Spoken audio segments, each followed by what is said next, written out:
Bien, estoy acá con este libro de Nicolás Ponsiglione que se llama Deconstruyendo la ESI a la luz de un cuarto paradigma sexual, de editorial Hormesis, que tuve el honor de prologar.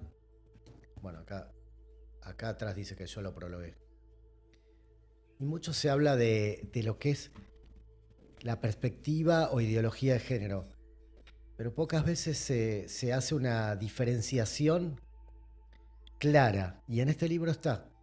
Este libro que es, a mi entender, muy completo, maravilloso. Por eso elegí prologarlo, aceptar el convite. Eh, y bueno, voy a leer algunas partes. Y primero en este capítulo, que tiene que ver con el árbol del género, lo introduce con una cita Ponsiglione, y dice así: un porcentaje significativo de nuestras élites sociales e intelectuales han sucumbido a la ilusión de que una niña puede ser niño y un niño puede ser una niña, o lo que quiera, o lo que sea que quieran ser. Esto no es meramente una rebelión contra las convenciones sociales, es una rebelión contra la realidad. Dr. William Kilpatrick es colega, es psicólogo. ¿Qué es la perspectiva de género? La perspectiva de género tiene dos grandes niveles o capas, una superficial, externa, y otra profunda, interna. En los inicios histórico-políticos de tal perspectiva, en la Conferencia sobre la Mujer de ONU, Pekín, en 1995, se ha apelado siempre a la definición más externa, porque es universalmente aceptada, dado que se refiere a un elemento loable: la igualdad jurídica, legal y laboral entre hombres y mujeres. Eh, en general estamos de acuerdo en que este es un elemento loable universalmente. Bueno, por lo menos en mi caso estoy consustanciado con este punto de vista. Posteriormente, tal nivel ha terminado mostrando que contenía a su vez una capa mucho más profunda y radical: la demolición desde sus raíces de la noción binaria del sexo, con todo lo que ello implica. Vamos a ver ejemplos concretos de las dos definiciones. La superficial. En su versión más generalizada y light, la llamada perspectiva de género atañe casi exclusivamente a cuestiones que cualquier ciudadano promedio aceptaría como loables, necesarias y humanitarias. A saber, superar las desigualdades sociales entre los sexos, entre el varón y la mujer. Esto incluye, lógicamente, superar la violencia de género, la discriminación de tipo sexista, el privilegio masculino en ámbitos laborales, lograr la igualdad cívica y legal, etc. Esto del privilegio, esto lo digo yo, del privilegio masculino en ámbitos laborables es, a mi entender, revisable totalmente. Para más información, se puede escuchar a Agustín Laje argumentando que los peores trabajos los tienen los hombres, y otras cuestiones que él alega para, digamos, desestimar los fundamentos de esta cuestión del privilegio masculino en ámbitos laborales. También habla que más del 80% de los, casi el 80% de los suicidios son de hombres, de hombres. Es decir, que en su acepción periférica la perspectiva de género parecería tratarse de algo absolutamente noble, altruista y bondadoso. Aunque esto fue tan solo la punta de lanza, la fachada de una perspectiva un tanto más radical y extrema. Bueno, entonces, con su acepción externa, si seguimos, según el Programa de Naciones Unidas para el Desarrollo, PNUD, desde 2008, en un texto titulado Desafíos para la Igualdad de Género en la Argentina, se lee: el género es una categoría construida, no natural, que atraviesa tanto la esfera individual como la social. Influye de forma crítica en la división sexual del trabajo, la distribución de los recursos y la definición de jerarquías entre hombres y mujeres en cada sociedad. En suma, la construcción social y cultural de las identidades y relaciones sociales de género redunda en el modo diferencial en que hombres y mujeres pueden desarrollarse en el marco de las sociedades de pertenencia a través de su participación en la esfera familiar, laboral, comunitaria y política. De este modo, la configuración de la organización social de las relaciones de género incide sustantivamente en el ejercicio pleno de los derechos humanos de mujeres y varones. Como puede advertirse en esta definición, las naturales y científicas categorías binarias de varón y mujer y el ideal de igualdad cívica entre ambos se mantiene. Estamos hablando de 2008. Esto significa que la definición en su versión más suave y externa preserva la noción de sexo, aún mientras introduce también el concepto de género, entendiendo este último como el constructo social y cultural que el humano edifica en torno al hecho de las diferencias sexuales biológicas. Bien, a ver, un poquito más adelante, para llegar al punto. A ver, dice, como último ejemplo, en el portal Plataforma ESI apela también a esta versión soft, la cual conserva la noción natural de sexo biológico y binario de tal perspectiva al afirmar: el concepto de igualdad de género es una invitación a mirar nuestras relaciones y acciones, reconociendo que históricamente las mujeres fueron discriminadas y o no reconocidas en pie de igualdad en relación a los varones, y que nuestras acciones en las escuelas deben apuntar a tratar de disminuir esas desigualdades.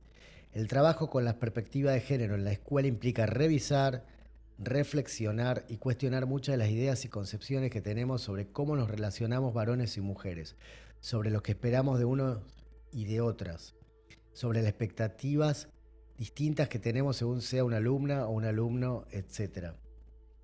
Esto está en la plataforma esi.com.ar en perspectiva de género. Como se puede ver en estos ejemplos, algunos me los salteé, existe una versión loable de la perspectiva de género, que de ningún modo suplanta sexo por género, haciendo hincapié siempre en la igualdad entre mujeres y varones. Hasta aquí, ¿quién podría estar en desacuerdo con tales ideas? Claramente apuntan a un mundo mejor. Pero como pronto se hará patente, sin esta versión aceptable de la perspectiva en cuestión, obviamente no habrían tenido ninguna clase de éxito en su real empresa, que es la de finalmente desplazar el sexo por el concepto amplio de género. Por ende, se observa cómo, y esto es lo importante, los derechos de la mujer, es decir, la mujer misma, han sido tomados como caballo de Troya para introducir gradualmente y bajo la operatoria de una ventana de Overton la ideología del género en su acepción completa. Tal acepción amplia, incluye su aspecto más profundo y a la vez menos evidente. Y ahora sí, vamos a la definición profunda. Aquí las cosas, continúa Poncilones, se irán torciendo cada vez más bajo la infiltración de la doctrina del género en todo su esplendor de su propio término. UNICEF, en su manual de perspectiva de género, ya enlaza la definición superficial con la profunda tras un punto seguido y en un mismo párrafo. Veamos. La perspectiva de género es una opción política para develar la posición de desigualdad y subordinación de las mujeres en relación a los varones. Nota, hasta aquí al pie de la letra con la definición superficial y noble. A renglón seguido afirman. Pero también es una perspectiva que permite ver y denunciar los modos de construir y pensar las identidades sexuales desde una concepción de heterosexualidad normativa y obligatoria que excluye. Noten la manera que de pronto introducen sus neologismos y expresiones mántricas propias de la ideología de género más radicalizadas, tales como identidad sexual o heteronormatividad. Estos términos son imposibles de comprender fuera de la ideología propia del género. Y lógicamente, Con ello están incluyendo en su causa al colectivo LGBTIQA+, aunque de manera no explicitada aún. Este es el sustrato menos evidente, más profundo que la doctrina del género oculta tras sus nobles intenciones. En síntesis, significa que descarta la distinción evidente y científica entre lo masculino y lo femenino dentro de la especie humana, atribuyendo el determinante biológico a un hecho puramente cultural y de carácter opresivo e injusto. Al hacer esto, abre la puerta de par en par a una supuesta liberación radical con respecto a la sexualidad, y por dicha puerta comienzan a ingresar quienes aparentemente se desvían de aquella norma, entre comillas, heterosexual. Primero lesbianas, gay y bisexuales, LGB, enseguida transexuales y travestis, LGBT, a quienes luego les sigue el desfile de siglas que posteriormente han sido adosadas. Intersexuales, queer, asexuados, con un plus, todo aquello, o sea, IQA, intersexuales, queer, asexuados, con un plus de todo aquello que no pudieron calzar dentro de las anteriores siglas, que es el más. Es este preciso plus el que abre a su vez otra puerta más por los que están queriendo entrar, los pedófilos, zoófilos, transespecie o transedad, por solo mencionar algunos ejemplos. Existen, sin embargo, un número sorprendentemente alto de variaciones en cuanto a la denominación y aparentemente no han logrado ponerse de acuerdo en este punto básico. Esta es, ni más ni menos, la expresión cabal, sincera y completa de la perspectiva de género en su máxima expresión. Ahora bien, ¿han notado la forma en que, tomando una porción de verdad, luego la amplifican y la tornan totalitaria? Es decir, el concepto de género entendido como la particular forma en que las diversas culturas de la historia han reinterpretado y expresado la sexualidad biológica es magnificado al punto de pasar a negar todo elemento predeterminado por la naturaleza misma. El género como constructo cultural es un hecho, pero se asienta sobre poderosos e inviolables durmientes naturales, producto de la evolución biológica de la especie, que de ningún modo son constructo de pueblo o cultura alguna. Los ideólogos del género toman esa porción de verdad y la aplican a la totalidad del fenómeno. De modo que lo que queda es 100% constructo, 0% naturaleza biológica. Determinante. Es importante siempre tener en cuenta esta distinción. Nosotros aquí no estamos negando fanáticamente la existencia de un componente de constructo, el género, en la sexualidad tal como la entienden las sociedades humanas.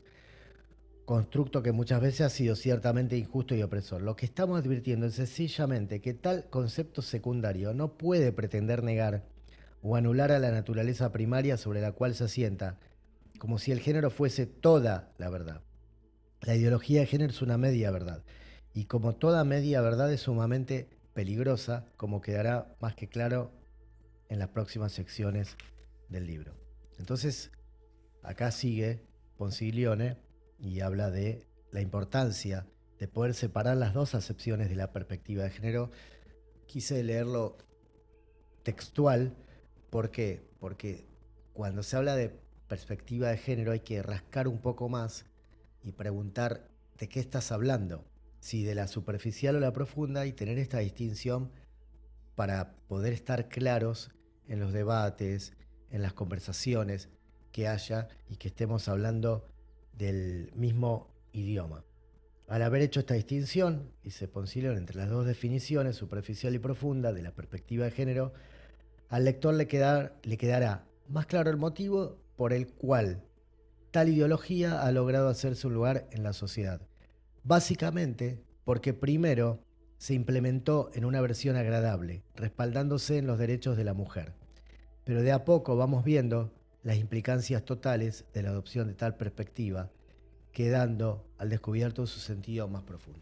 Entonces, hasta acá esta distinción prácticamente textual, invitando a que puedan conseguir el libro, me lo pueden pedir, y profundizar en este tema. ¿Qué hora?